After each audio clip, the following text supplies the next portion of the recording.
สบายดีทุกคนมันจะก็คือจะมารีวิวไปร่วมงานเลี้ยงอาหารวัยรุ่นท็อปเซลเด้อเป็นงานเลี้ยงแบบพนักงานอาหารวัยรุ่นท็อปเซลเขาเจ้าจัดอยู่ในหานอาหารแห่งหนึ่งที่นครหลวงเวียงจันทร์ซึ่งหานอาหารนั้นก็มีชื่อว่าหานอาหารดาวคำเด้อทุกคนซึ่งก่อนสิไปก็ต้องแต่งตัวนุ่งเครื่องแบบว่า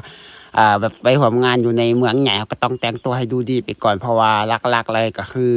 คันเขาแต่งตัวแบบหวานๆเขาก็สิอายเขาแล้วเขาบ่แม่นว่าเขาแต่งตัวหวานๆไปแล้วเขาสิให้เขาก็ให้เขาคือเก่าแล้วต่างแค่ว่าเขาอาจจะอายเขานำอย่างนู้นนี่นั่นแหละเพราะฉะนั้นเขาก็ต้องแต่งตัวดูดีไปก่อนเฮ็ดคือจังคนในเมือง โดนในไปร่วมงานของเขาเทื่อหนึ่งนะทุกคนก็คือโดนในเขาในเมืองเทื่อหนึ่งก็ต้องแต่งตัวให้มันคือจังคนในเมืองที่เขาสิมาแต่บ้านนอกก็จะ เอาต้องแต่งตัวให้มันคือจังคนในเมืองจักน้อยนึงแล้วก็เกียมไปร่วมงานทุกคนอันนี้ก็คืออยู่ในที่พักอยู่เฮือนป่าลุงอยู่ที่นครหลวงเด้อแล้วก็ขี่รถไปน้ำป่ากับลุงไป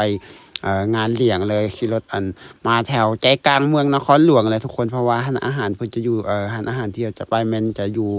ใจกลางเมืองนครหลวงเป็นร้านอาหารที่เขาเจ้าแบบว่าจัดเพื่อมาเลี้ยงตอนรับพนักงานในทุกๆปีเขาเจ้าก็สิมีการทุกๆปีเขาจะมีการจัดงานเลี้ยงพนักงานในอาหารวัยรุ่นท็อปเซลนะเจ้าของอาหารเพิ่นก็คือจะมีการจัดงานตอนรับเลี้ยงพนักงานในแต่ละปีก็คือจะมาอันนี้เป็นปีแรกที่เห็นเขาเจ้ามากินอยู่ในอาหารเพราะปกติจอยก็มาตลอดแต่ว่าเขากินอยู่ในเฮือนของเจ้าของอาหารเลยแต่ว่าครั้งนี้เขาออกมากินอยู่ในอาหารทางนอกทุกคนจอยก็คือมาแล้วก็คือมาฮอด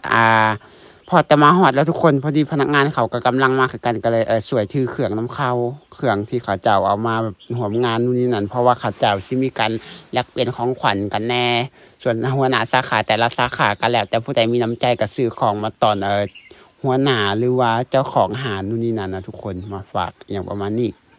แต่ตอนนี้ก็คือมาฮอดงานเลยทุกคนพอจะมาฮอดงานก็คือ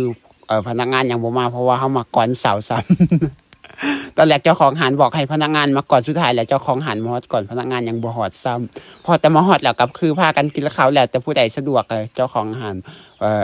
ก็บอกว่าผู้ใดสะดวกมาฮอดแล้วกินข้าวก่อนโลดเพราะว่าหมวดสุดท้ายเขามาครบเนี่ยบ่แม่นง่ายดอกกะดึกพุ่นแล้วเขากว่าสิมาฮอดเพราะว่าแต่ละโต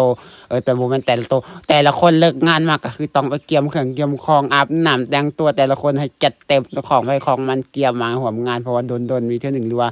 มาปีนึงมีเทื่อนึงก็ว่าได้เพราะว่าอาหารวัยรุ่นท็อปเซลปีนึงเขาเจ้าก็คือจะมีการจัดงานเลี้ยงครั้งหนึ่งส่วนเล็กน้อยที่เห็นนี่ก็คือจะเป็นลูกของป่าหรือว่าเป็นลูกของเจ้าของหาดโดยทุกคนจะเป็นหนองโบนัสแล้วก็พัชาพรกินข้าวอิ่มโดนเป็นสักพักหนึ่งแล้วพนักงานก็เลยมาเรื่อยๆก็ถ่ายแต่ละครั้งเวลาพนักงานมาหลายมาหน่อยก็คือถ่ายเบิ่งเรื่อยๆทุกคนอันนี้ก็คือ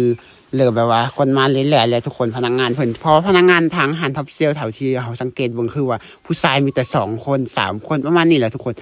ผู้ชายรวมๆมี2 คนส่วนที่เหลือเป็นผู้หญิงหมดพนักงานมีประมาณ20ปลายคนนี่แหละผู้ชายแต่2 คนส่วนหลายมันจะเป็นผู้หญิงหมดเลยเขาเจ้าเป็นหัวหน้าสาขาแล้วก็เป็นหัวหน้างานแบบโหแบบว่าหารท็อปเซลจะมีหลายสาขาแถวนครหลวงเวียงจันทร์นะทุกคนจะมี3-4สาขาแถวนครหลวงเวียงจันทร์ฮอต1 ปีเขาจัดงานเลี้ยง1 ครั้งให้พนักงานมาร่วมงานกินข้าวมวลซืนเจ้าของหาดเป็นคนเลี้ยงนะคือ1 ปีจะมีครั้งหนึ่งเขาเจ้าจัดเต็มแหงแต่ละคนนะคือสมกับว่าเป็นพนักงานในหาดขายเสื้อผ้าทุกคนแต่ละคนนี่คือนุ่งเครื่องแบบงามแหงเอาเครื่องมาจากอาหารที่ตัวเองขายหมดเลยเขาก็ซื้อแล้วก็มานุ่งแล้วก็มาร่วมงานเบิ่งแต่ละคน จากทุกคนหูบ่คือตอนอยู่เห็นเขาขายเครื่องในห้างแล้วกับเวลาเขามาร่วมงานคือว่าแต่ละคนมันแบบว่าบ่คือเก่านะคือว่าเป็นคนละคนกันเลยจากที่เขาขายเครื่องแบบว่าอยู่ในห้างใส่ชุดบ้านๆก็คือว่าธรรมดางานเป็นธรรมศาสตร์แต่พอเขามาแต่งตัวแบบคนในเมืองซะโอ้โหคือแบบคุณนายหมดแต่ละคน คือแตกต่างกันไปหมดเลยพอจะมาฮอดแล้วก็คือพากันกินข้าวเพราะว่ากินข้าวแบบว่าพนักงานมาฮอดหมดแล้วทางเจ้าของอาหารก็สิเตรียมเปิดพิธีนู่นนี่นั่นเพื่อเริ่มงานนู่นนี่นั่นบางคนก็ถ่ายคลิปบางคนก็ถ่ายรูปแล้วแต่ผู้ใดสิเฮ็ดแต่สำหรับเฮาก็คือมาร่วมงานทันทีก็ต้องถ่ายคลิปให้ทุกคนเบิ่งว่างานในเมืองกับแถวบ้านเฮามันแตกต่างกันจักใดพอแต่พนักงานมาฮอดหมดแล้วทางเจ้าของห้างก็สิกล่าวเปิดพิธีว่าจังใดนู่นนี่นั่นนะแล้ว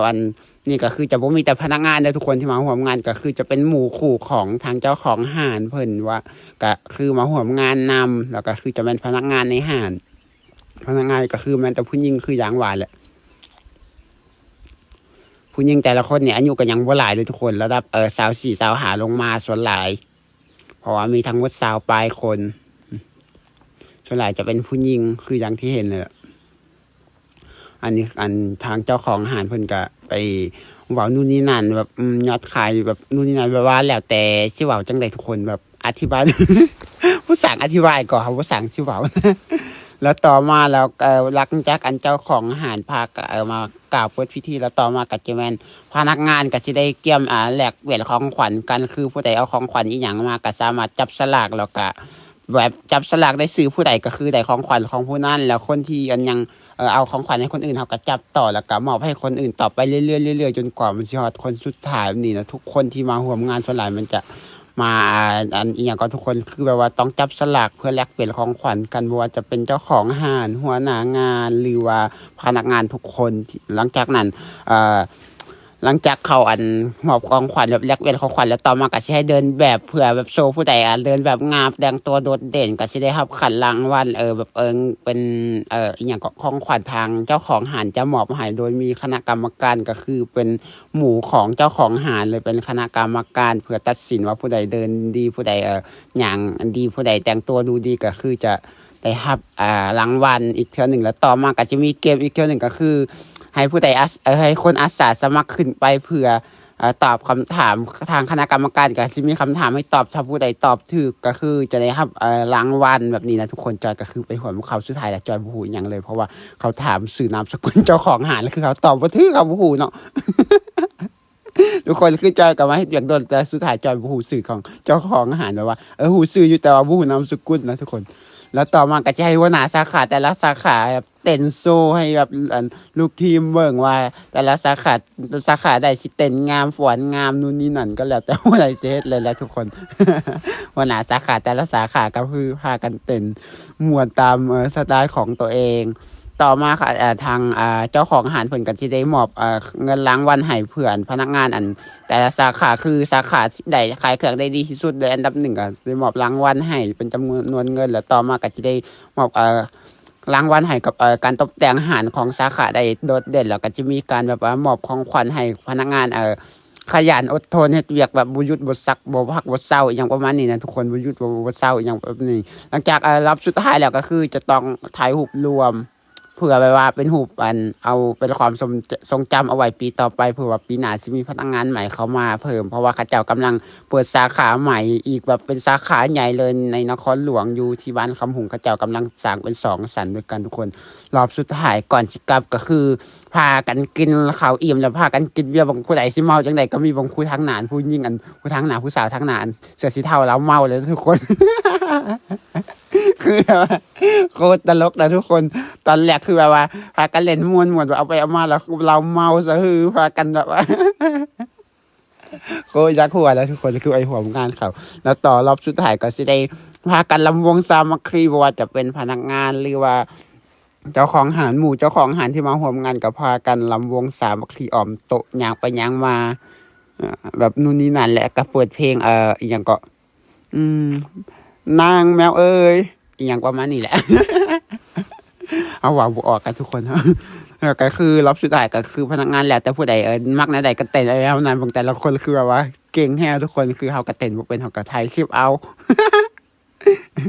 สำหรับผู้ใดมักเบิ่งคลิปแบบนี้ก็อย่าลืมกดไลค์กดแชร์กดติดตามให้จอยเด้อเพื่อเบิ่งคลิปต่อไปสำหรับคลิปนี้ขอจบสำนี้แล้วเราพบกันใหม่คลิปหน้าวันละครับบ๊ายบาย